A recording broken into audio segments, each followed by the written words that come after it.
আরিফ বিল্লাহ, আপনি ডিবি অফিসে নির্যাতনের শিকার হলেন কেন, কিভাবে আপনাকে নিয়ে গেল? দিনটা ছিল 18ই আগস্ট 2023 সাল।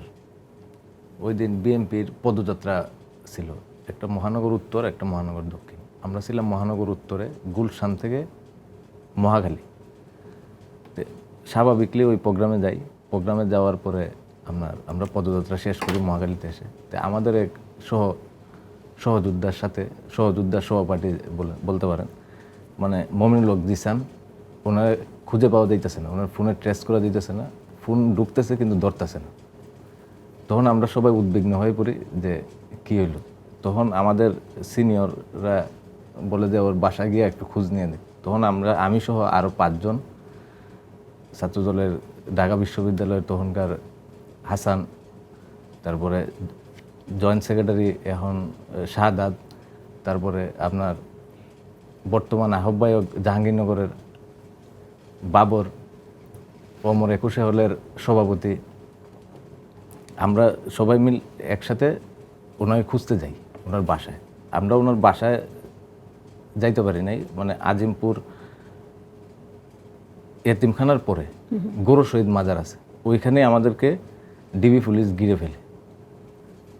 ডিবি পুলিশ ঘিরে আমাদেরকে ধরে ওনারা একদম ডাইরেক্ট নাম বলতেছে, আরিফ বিল্লাহ। আমি বললাম জি। বলে চলো। আমি বললাম আপনারা কে? বলে আমি সহ আমার সাথে যারা ছিল বললো যে আমরা ডিবির লোক।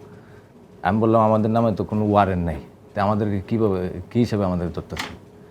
তখন একজন মানে পিছন থেকে থাপড়া মারে, থাপ্পড় দিয়ে বলে যে অফিসে চল, তারপরে বুঝাইতেছে।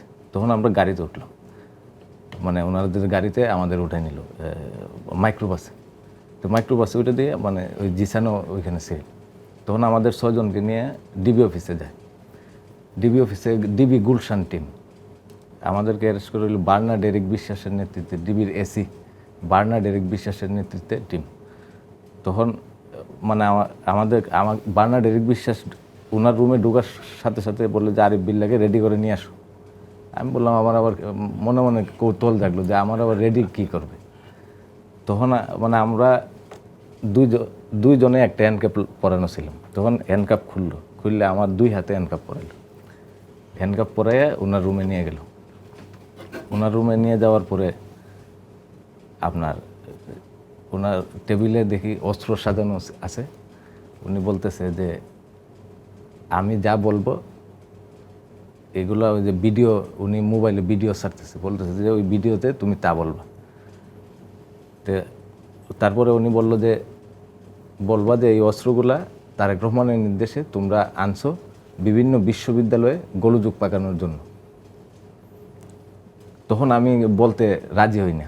রাজি না হওয়ার পরে শুরু হয় মানে নির্যাতন শুরু হয়। তখন পিছন থেকে 2 জন আমারে মানে মারতে শুরু করে, মানে আমার কোমরের নিচ থেকে মারতে শুরু করে।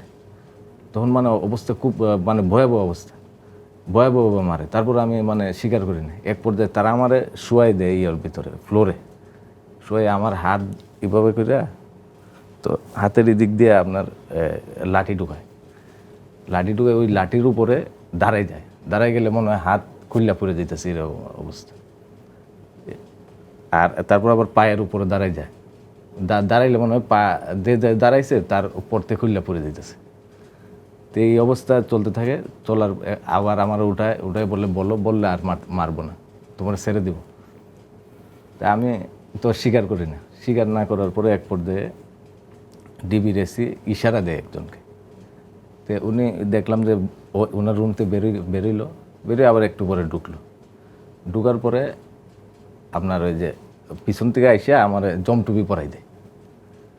জমটুপি পরাই দেওয়ার পরে এর আগে আমার মারার মানে হত্যা করার হুমকি টুমকি দেয়। বলে যে আসার সময়, অফিসের আসার সময় যে পুকুরটা দিকে আসছোস, যে তোরে এখানে মাইরে ফেলবো, এই জায়গা পরিষ্কার করতে লাগবে 5 মিনিট, আর পুকুরে ফালাইবো ওখানে খাইতে, তোর মাছে খাইতে লাগবে 5 মিনিট, মানে এভাবে বলে। তখন যখন ওটা জমটুপি পরাই দিই, তখন আমি ভাবি যে এই মনে আমি শেষ হয়ে গেলাম।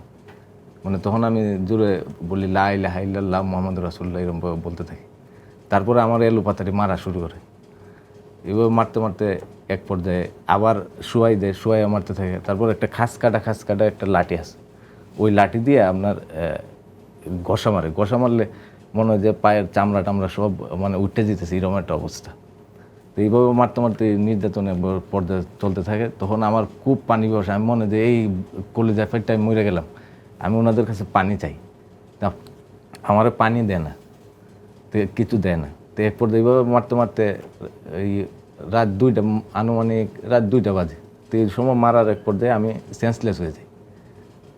সেন্সলেস হয়ে যাওয়ার পরে আমি এইভাবে পড়ে থাকি। পরে ভোরবেলা আমার সেন্স ফিরে। তো সেন্স ফিরার পরে আবার পরের দিন আবার শুরু হয় মানে জিজ্ঞাসাবাদ, তারপরে আবার মানে নির্যাতন শুরু হয়। তো এক পর্যায়ে আবার আমার অবস্থা খারাপ দেখে পরে আমার রাজারবাগ হসপিটালে নিয়ে আসে। ওইখানে আইনা চিকিৎসা দেয়, দেওয়ার পরে ডাক্তার অনেক ওষুধ দেয়, কিন্তু আমি ওই ওষুধ আমি তো ওই ওষুধ চিনি না, খাই না যে ওই ওষুধ খাইলে হয়তো বা আমি মানে মারা যাবো। ওষুধ না বিষ, হ্যাঁ, সন্দেহে মানে সন্দেহে আমি ওষুধও খাই না। ওষুধ আমি মানে আমার দিলে আমি লুকাই রাখি, মানে আমি বিভিন্ন কৌশলে আমি না খাওয়ার ইয়েতে থাকছি।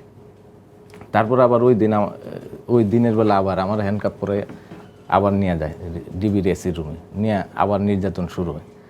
নির্যাতনের এইভাবে চলতেই থাকে। তখন আমার এক পর্যায়ে মানে মারার পরে এক পর্যায়ে আমার হাতে হ্যান্ডকাপ খুলে যায় মারের ইয়েতে। পরে এইভাবে চলতে থাকে। এখন আমার এই যে আমার বাম হাতটা এখন মোটামুটি ওকে বলা যায়। ডাক্তারের কাছে চিকিৎসা নিতেছি। আপনার যদি সাধারণ একটা মোবাইল আমি হাতে নিয়ে রাখি, 4-5 মিনিট হাতে নিয়ে রাখার পরে মনে হয় যে হাত এটা সিরা পড়ে যেতেছে, এরকম একটা অবস্থা এখন আছে আর কি।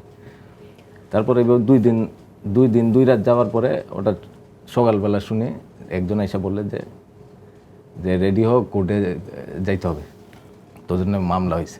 তখন মানে খুব আনন্দ লাগে যে আর হয়তোবা আমরা আর মানে মারবে না।